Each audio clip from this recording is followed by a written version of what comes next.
ಯಾಕೆಂದ್ರೆ BJP first time the history, ಈ ಭಾರತ ದೇಶದ ಹಿಸ್ಟ್ರಿನಲ್ಲಿ ಅಂಡರ್ವೇರ್ ಅನ್ನ ತಲೆ ಮೇಲೆ ಹೊಚ್ಕೊಳ್ಳೋದಂತ ಕೀರ್ತಿ, ದಲಿತರ ತಲೆ ಮೇಲೆ ಅಂಡರ್ವೇರ್ ಹೊತ್ಕೊಳ್ಳೋದಂತ ಕೀರ್ತಿ ಮಾನ್ಯ ಛಲವಾದಿ ನಾರಾಯಣ ಸ್ವಾಮಿ ಆ ಕೆಟ್ಟ ಪರಿಸ್ಥಿತಿಗೆ ಅವರು ಹೋಗಿದ್ದಾರೆ. ಹಾಗಾಗಿ ಅಂದ್ರೆ ದಲಿತರ ಬಗ್ಗೆ ಮಾತನಾಡುವ ಧೈರ್ಯವನ್ನ ಕಳೆದುಕೊಂಡಿದ್ದಾರೆ.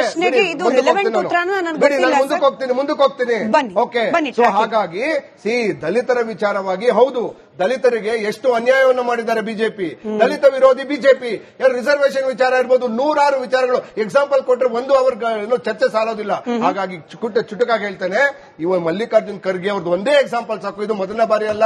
ಯಾಕೆ ದ್ರೌಪದಿ ಮುರ್ಮು ಅವರನ್ನ ರಾಮ ಮಂದಿರ ಇದಕ್ಕೆ ಕರೀಲಿಲ್ಲ? ಓಕೆ, ಈ ವಾಲ್ಮೀಕಿ ನಿಗಮದ ಹಗರಣ, ಸಚಿವರು ನಾಗೇಂದ್ರ ಅವರು ನಾನ್ ದಲಿತ ಅನ್ನೋ ಕಾರಣಕ್ಕೆ ಬಿಜೆಪಿಯವರು ತುಳಿತಿದ್ದಾರೆ. ಉತ್ತರ ಕೊಡಿ. ಈಗ ನೀವು ನಾಗೇಂದ್ರ ಅವ್ರದ್ದು ಈಗ ಆಲ್ರೆಡಿ ನಾವು ಕ್ಲೀನ್ ಚಿಟ್ ಕೊಟ್ಟಿದ್ದಾರೆ. ಸರಿ, ಕ್ಲೀನ್ ಚಿಟ್ ಅಲ್ಲ, ಇನ್ನು ನಡೀತಾ ಇದೆ. ಓಕೆ, ಅವ್ರಿಗೆ ಬೇಲ್ ಸಿಕ್ಕಿದೆ. 2024ರಲ್ಲಿ ಬೇಲ್ ಸಿಕ್ಕಿದೆ. ಸರಿ, ಸುಮಾರು 2 ವರ್ಷ ಆಯ್ತು. 2 ವರ್ಷದಿಂದ ಬಿಜೆಪಿ ಅಥವಾ ಇವರು ಕಡ್ಲೆ ಬೀಜ ತಿಂತಾ ಇದ್ದಾರಾ? ಅವರಲ್ಲಿ ನಿಜವಾಗ್ಲೂ ತಪ್ಪಿತ್ತು ಅಂತಂದ್ರೆ ತಗೊಂಡ ಒಳಗಡೆ ಹಾಕ್ಬೇಕಾಯ್ತು. ಮತ್ತೆ ಯಾಕೆ ಹಾಕಿಲ್ಲ ಅಂದ್ರೆ ಬೇಲ್ ತಗೊಂಡ್ ಬಂದಿದ್ದಾರೆ. ನೀವ್ ಹೇಳಿದ್ರಲ್ಲ, 126 ಜನ ಬಿಜೆಪಿಯ ನಾಯಕರುಗಳು ಬೇಲ್ ಮೇಲಿದ್ದಾರೆ.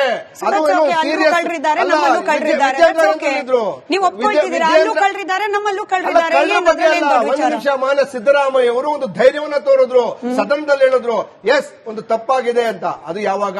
ಒಂದು ನಿಮಿಷ ಕೇಳಿಸ್ಕೊಳ್ಳಿ. ಚುನಾವಣಾ ಸಂದರ್ಭದಲ್ಲಿ ನಿಮಗೂ ಗೊತ್ತು, ಇಡೀ ರಾಜ್ಯದ ಜನತೆಗೆ ಗೊತ್ತು, ಯಾವುದೇ ಕೋಡ್ ಆಫ್ ಕಂಡಕ್ಟ್ ಇರ್ತಕ್ಕಂಥ ಸಂದರ್ಭದಲ್ಲಿ ಯಾವುದೇ ಮಂತ್ರಿಗಳು ಶಾಸಕರು 1 ರೂಪಾಯಿನ ಖರ್ಚು ಮಾಡುವಂತ ಅಧಿಕಾರ ಇರುತ್ತಾ? ಇಲ್ಲ ಅಂತ ಅಂದ್ರೆ ಅಲ್ಲಿ ಮಾಡಿರ್ತಕ್ಕಂಥವ್ರು ಯಾರು? ಫೇಕ್ ಚೆಕ್ಗಳು. ಇವರೇ ಹೇಳ್ತಾರೆ ಸಿಬಿಐ ನಲ್ಲಿ ಒಂದು ರಿಪೋರ್ಟ್ ನಲ್ಲಿ ಫೇಕ್ ಫೋರ್ಜರಿ ಚೆಕ್ ಸೈನ್ಗಳಿದ್ದಾವೆ, ಫೇಕ್ ಆರ್ಟಿಜಿಎಸ್ ಅಂದ್ರೆ ಅದು ತಪ್ಪ್ಯಾರ್ದು? ಯಾರ ಕೈಗಡೆ ಬರ್ತದೆ? ಮಾನ್ಯ ನಿರ್ಮಲಾ ಸೀತಾರಾಮನ್ ಅವ್ರ ಕೈ ಕೆಳಗಡೆ ಬರೋದು. ಕೇಂದ್ರ ಸರ್ಕಾರದ ಏನು ಫೈನಾನ್ಸ್ ಡಿಪಾರ್ಟ್ಮೆಂಟ್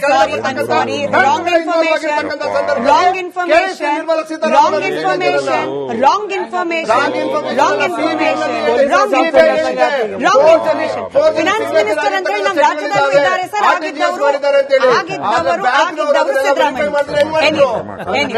ಬ್ಯಾಂಕ್ ಇನ್ವಾಲ್ವ್ ಆಗಿದ್ದಾರೆ ನಿರ್ಮಲಾ ಸೀತಾರಾಮನ್ ಅವರು, ಬಿಜೆಪಿ ಇನ್ವಾಲ್ವ್ ಆಗಿದ್ದಾರೆ ಅಂತ ಅರ್ಥ. ಕಾಂಗ್ರೆಸ್ ಸರ್ಕಾರ ಕೆಟ್ಟ ಹೆಸರು ತರೋದಕ್ಕೆ, ಸುಮ್ಮನೆ ಕೆಟ್ಟ ಹೆಸರು ತರೋದಕ್ಕೆ. ಈಗ ನಾಗೇಂದ್ರ ಅವ್ರಿಗೇನು, ಇವ್ರಿಗೆ ಇವ್ರಿಗೆ ಏನಾಗಿದೆ, ರಾಜಕೀಯ ಅಸ್ತಿತ್ವ ಕಳ್ಕೊತಾ ಇದ್ದಾರೆ ಬಿಜೆಪಿ ರಾಜ್ಯದಲ್ಲಿ. ಹೇಗಾದ್ರೂ ಮಾಡಿ ಬರಬೇಕು. ಜನರ ದುಡ್ಡನ್ನ ಮಾತಾದ್ರು ಹೇಳ್ತಾರೆ, ಜನರ ದುಡ್ಡು ಅಂತ ಹೇಳಿ. ಈ ಸದನದಲ್ಲಿ ಜನರ ದುಡ್ಡನ್ನು ಎಷ್ಟು ಹಾಳು ಮಾಡ್ತಾ ಇದ್ರಿ ನೀವು? ಒಂದು ಚರ್ಚೆ ಮಾಡ್ತಾ ಇದ್ದೀರಾ? ನಾಗೇಂದ್ರ ಅವ್ರು ನೀವು ನಿಮ್ ಕೈಲೇ ಇದೆಯಲ್ಲ ಸ್ವಾಮಿ, ಸಿಬಿಐ, ಇಡಿ, ಐಟಿ ಏನ್ ಮಾಡ್ತಾ ಇದೆ?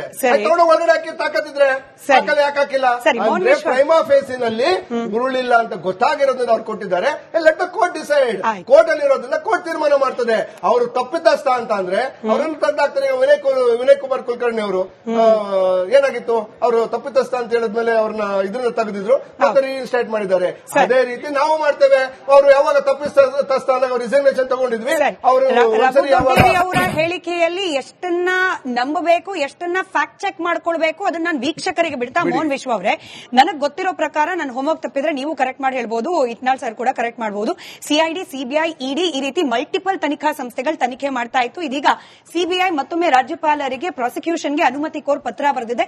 ಆ ಪ್ರಕ್ರಿಯೆಗಳು ಚಾಲ್ತಿಯಲ್ಲಿದೆ. ಅಲ್ಲಿಗೆ ಇಲ್ಲಿ ಮೇಜರ್ ಪ್ಲೇಯರ್ಸ್ ಅಂತ ಬಂದ್ರೆ ಸಿಬಿಐ, ಇಡಿ ಜೊತೆಗೆ ರಾಜ್ಯಪಾಲರು. ಈಗ ನಾಗೇಂದ್ರ ಅವರು ಮನುವಾದಿ ಅಂತ ಕರಿತಾ ಇರೋದು ಯಾರನ್ನ? ಸಿಬಿಐನ, ರಾಜ್ಯಪಾಲರನ್ನ, ಅಥವಾ ಕೋರ್ಟ್ ನಲ್ಲಿ ಏನ್ ಪ್ರಕ್ರಿಯೆ ನಡೀತಾ ಇದೆ ಆ ವ್ಯವಸ್ಥೆಯನ್ನ? ಯಾವುದು ವಿರೋಧ ಪಕ್ಷವಾಗಿ ನೀವು ಹೆಂಗ್ ಅರ್ಥ ಮಾಡ್ಕೊಳ್ತಿದ್ದೀರಿ? ಇದು ಯಾರು ಮನುವಾದಿಗಳು? ಈಗ ನಾಗೇಂದ್ರ ಅವರು ಬಿಜೆಪಿನ ಮನುವಾದಿಗಳು ಅಂತ ಕರೆಯೋದಾದ್ರೆ, ರಾಷ್ಟ್ರಪತಿ ಚುನಾವಣೆ ನಡೆದಾಗ ನಾವು ಒಂದು ಪರಿಶಿಷ್ಟ ಪಂಗಡಕ್ಕೆ ಸೇರಿದ ಮಹಿಳೆಯಾದ ದ್ರೌಪದಿ ಮುರ್ಮು ಅವರನ್ನ ಕ್ಯಾಂಡಿಡೇಟ್ ಮಾಡಿದಾಗ ಅವರ ವಿರುದ್ಧ ನಿಲ್ಲಿಸಿದಂತ ಮನುವಾದಿ ಕ್ಯಾಂಡಿಡೇಟ್ ಯಾರು? ಅರುಣ್ ಶೌರಿ. ಹಾಗಾದ್ರೆ ಬ್ರಾಹ್ಮಣರಿಗೆ ನೀವು ಅವತ್ತು ಯಾಕೆ ಸಪೋರ್ಟ್ ಮಾಡಿದ್ರಿ? ಯಾಕೆ ಅವತ್ತು ದ್ರೌಪದಿ ಮುರ್ಮು ಅವ್ರಿಗೆ ಸಪೋರ್ಟ್ ಮಾಡಿಲ್ಲ? ಅವತ್ ಮನುವಾದಿಗೆ ಸಪೋರ್ಟ್ ಮಾಡಿದ್ರಿ. ಅವತ್ ನಿಮಗೆ ದಲಿತ ಪ್ರೇಮ ಹೊಟ್ಟೋಯ್ತಾ? ಈ ಕಾಂಗ್ರೆಸ್ ನಾಲ್ಗೆ ಮೇಲೊಂದು, ತಲೆಯಲ್ಲೊಂದು, ಹೃದಯದಲ್ಲಿ ಒಂದು, ಈ ಡಬಲ್ ಸ್ಟ್ಯಾಂಡರ್ಡ್ಗಳು, ಟ್ರಿಪಲ್ ಸ್ಟ್ಯಾಂಡರ್ಡ್ಗಳು ಇದೇನು ಹೊಸದಲ್ಲ, ಎಕ್ಸ್ಪೋಸ್ ಆಗ್ತಾ ಇದಾರೆ. ಆಗ್ಲಿ, ನೀವು ಕಳ್ಳತನ ಮಾಡಿದವನಿಗೆ ಯಾವ ಜಾತಿ ರೀ, ಯಾವ ಧರ್ಮ ರೀ, ಯಾರಾದ್ರೂ ಆಗ್ಲಿ, ಆಯ್ತಪ್ಪ. ಇವತ್ತು ಇಷ್ಟೆಲ್ಲ ದಲಿತ ಪ್ರೇಮದ ಬಗ್ಗೆ ಮಾತಾಡುವಂತ ಮಿಸ್ಟರ್ ನಾಗೇಂದ್ರಗೆ ಪ್ರಶ್ನೆಗಳನ್ನ ಕೇಳಬೇಕು. ಇದೇ ಸಿದ್ದರಾಮಯ್ಯನವರು ಒಪ್ಕೊಂಡಿರೋ ಸದನದಲ್ಲಿ ಹೌದು 89 ಕೋಟಿ ಫ್ರಾಡ್ ಆಗಿರೋದು ನಿಜ ವಾಪಸ್ ಬಂದಿದೆ. ಆ 187 ಕೋಟಿ 600 ಅಕೌಂಟ್ಗಳಿಗೆ ತೆಲಂಗಾಣದಲ್ಲಿ, ಆಂಧ್ರ ಪ್ರದೇಶದಲ್ಲಿ, ಬಳ್ಳಾರಿನಲ್ಲಿ ಫೇಕ್ ಅಕೌಂಟ್ಸ್ಗಳಿಗೆಲ್ಲ ಹೋಗಿ ವಿಡ್ರಾ ಮಾಡ್ಕೊಂಡು ಅದ್ರಲ್ಲಿ ಚಿನ್ನ ತಗೊಂಡು ಕಾರ್ ತಗೊಂಡು ಮಜಾ ಮಾಡಿದವ್ರು ಯಾರು? ಇದೇ ಕಾಂಗ್ರೆಸ್ಸಿಗರು. ಆಯ್ತಲ್ಲ. ನೆಕ್ಸ್ಟ್ ಚಂದ್ರಶೇಖರ್ ಬರೆದಂತ ಪತ್ರದಲ್ಲಿ ಸಚಿವರ ಒತ್ತಾಸೆಯ ಮೇರೆಗೆ ಅಂತ ಬರೆದಿದ್ರು ಸೂಸೈಡ್ ನೋಟ್ ಅಲ್ಲಿ. ಅಧಿಕಾರಿ ಯಾವ ಸಚಿವರು? ಇದ್ದಿದ್ದೊಬ್ಬರೇ ಸಚಿವರು, ನಾಗೇಂದ್ರ. ಆಯ್ತಲ್ಲ. ನೆಕ್ಸ್ಟ್ ರಘು ಟ್ರೋಲ್ ಆಗ್ಬಿಡ್ತೀರ ರೀ, ರಘು ಟ್ರೋಲ್ ಆಗ್ಬಿಡ್ತೀರಾ, ಸ್ವಲ್ಪ ಕೇಳಿಸ್ಕೊಳ್ಳಿ. ನೀವು ಬೆಳಿಬೇಕು ಅಂತಿರೋರು ಪಕ್ಷದಲ್ಲಿ ಹಿಂಗೆಲ್ಲ ಮಾತಾಡ್ ಟ್ರೋಲ್ ಆಗ್ಬೇಡಿ, ಕೇಳಿಸ್ಕೊಳ್ಳಿ. ಆಯ್ತಲ್ಲ.